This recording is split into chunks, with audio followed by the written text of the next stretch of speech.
Welcome to Fast Draw 101. I'm Howard Darby, and today we're talking to fast draw shooters at a competition. Shooters on the line. Shooters, set.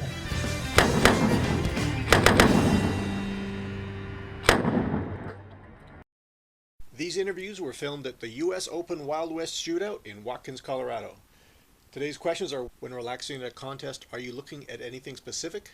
What are you thinking about when waiting for the light? How do you prepare yourself for going on the shooting line? Do you have any tips for new shooters? And what's your favorite thing about fast draw?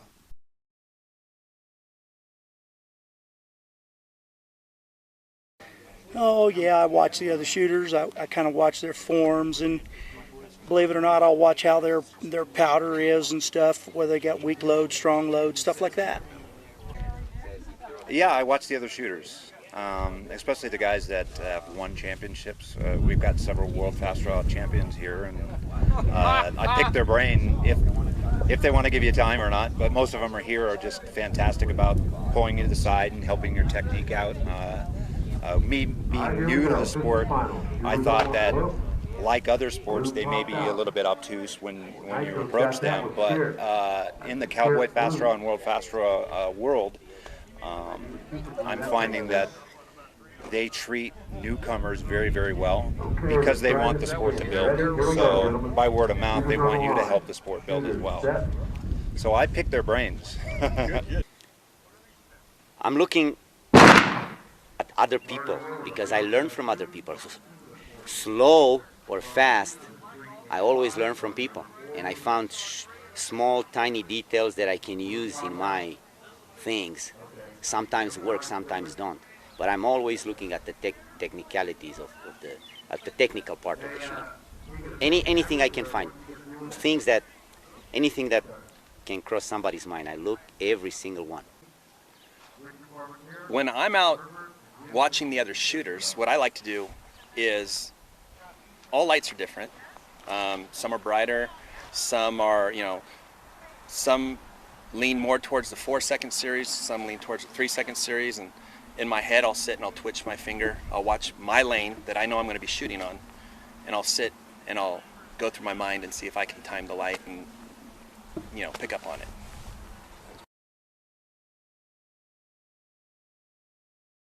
it. I take about 5 minutes before I shoot, and I go through the phase in my mind. I actually shoot the phase in my mind, and then when I go to the line, in my mind it's already done. From there on, it's just a process. I actually converted my basement into a shooting studio, so I practice at home, and before I actually go out on the line here, I'll go to a dry fire area and I'll just hip out several shots. I'll just start practicing and getting that muscle memory ready. I try to get some blood going, some muscles going, fast twitch, that kind of stuff. I might move my fingers a little bit, twitch my arm a little bit, shake it out, Reacting to light? Yep. I'm trying not to talk to anyone, no laughing, no interacting. Just go, set up my earplugs, strap my holster, my gun, and then I go in the state of mind of shooting. I mean, me and the light and nobody else. I just go there. Like I'm alone in the world. What I've done is Will York, a distributor out in California, makes these little bitty lasers that fit into my gun as a cartridge, and it basically shoots a light. And I go to the safe zone where we can go dry fire at a safe location. And what I'll do is I'll dry fire, and I'll see that laser, and I'll see if I'm on target or if I'm jerking to the right, because like as a pointer, if you do it fast enough, it'll leave a line, and your point of impact to where you drag, if you're dragging to the right, if you're dragging up, if you're on target, or if you're low. So I like to do probably about 15 to 20 dry fires and see if I can get on target, and then pump up and go to work. Sounds good. I usually try to get in a few dry fires and then just calm myself. It's been easier to calm myself lately than it has been in years past. Doesn't mean I always shoot great or that I don't miss. But it's a balance between adrenalizing yourself and calming yourself. You try to stay level. That's what I try to do. Mentally prepare, concentrate on your draw in your mind, on how you're going to draw, and 9 times out of 10, that's what it's going to be. I usually just mosey around and relax if I'm not helping on the line. And always before I go up, I'll take a 4 or 5 practice draws in the dry fire area before I go up.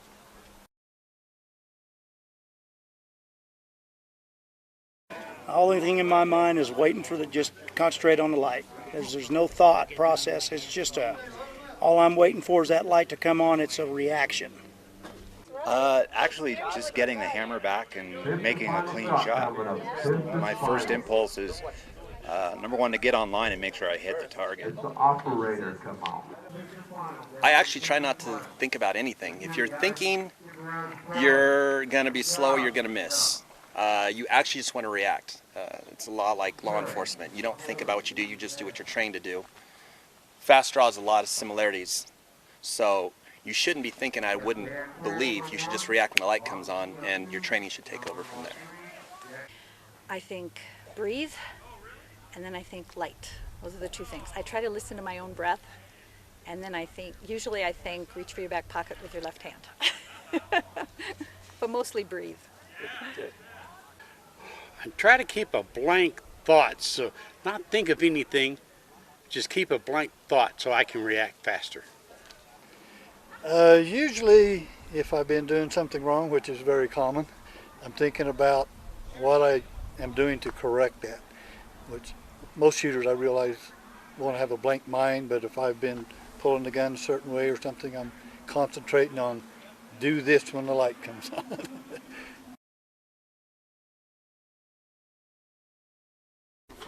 Yeah, biggest tip I give them is make sure you use your body more than you do your hands. Can you explain that? Well, a lot of the young shooters try to just use their hands to draw the gun. It's like golf. You can't use your small muscles. You got to use your whole body as one muscle. Get your hips into it. Get your hips going forward and your shoulders coming back. Listen to the experienced shooters. Try to, as I said, pick their brains. Get as much information as possible. Absorb as much information as they give you, so you can use their techniques, because their techniques obviously work.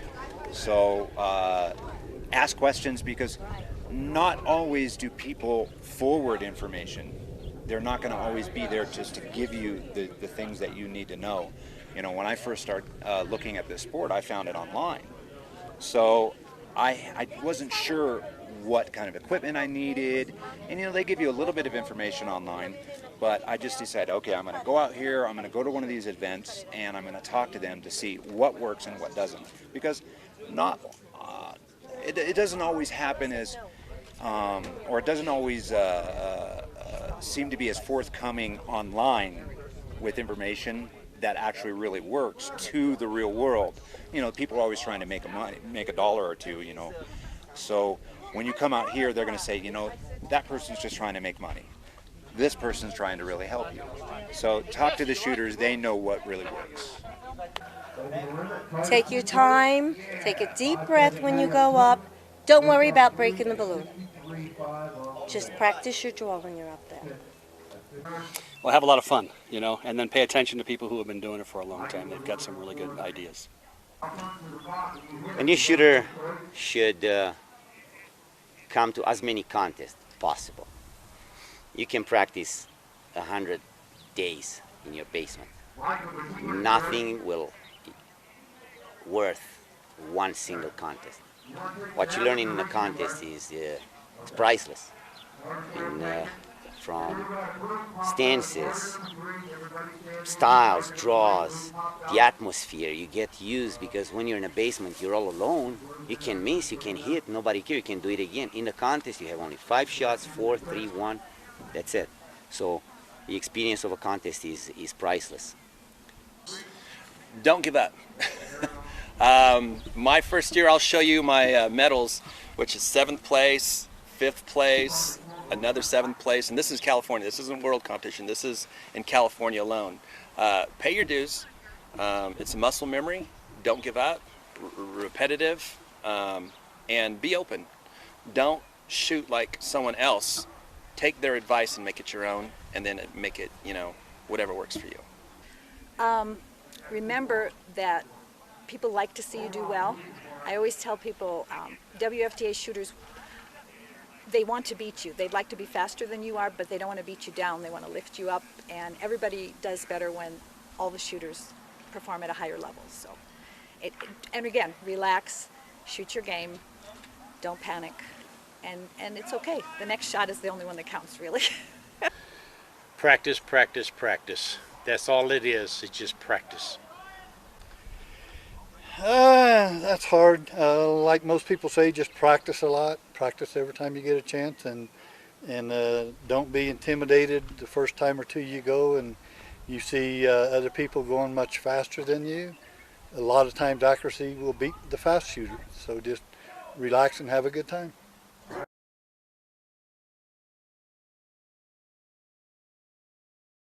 I think what I enjoy the most is the traveling and the camaraderie amongst everybody. All of it. I love it all. I love the wax because it's more accurate. I like the balloons because of the speed behind it. But it's the competition and the friendship with all the shooters that we have. Two things. The people you shoot with are amazing. They're really fun, enjoyable, good human beings. And the second part is, I have to admit, I'm a bit of an adrenaline junkie. The excitement that I feel when I'm shooting with people is tangible. It feels good. Believe it or not, the characters. You know, we all meet the night before. We go out and eat, talk trash. The camaraderie is amazing. I mean, it's like one great big family. Most sports, if something breaks, you know, like, oh, it hates to be him. But in ours, like, what can I give you? You need a screw? Do you need, you know, bullets? You need blanks? Had him bring it, and it's amazing. So the people is what makes it a great sport, I believe.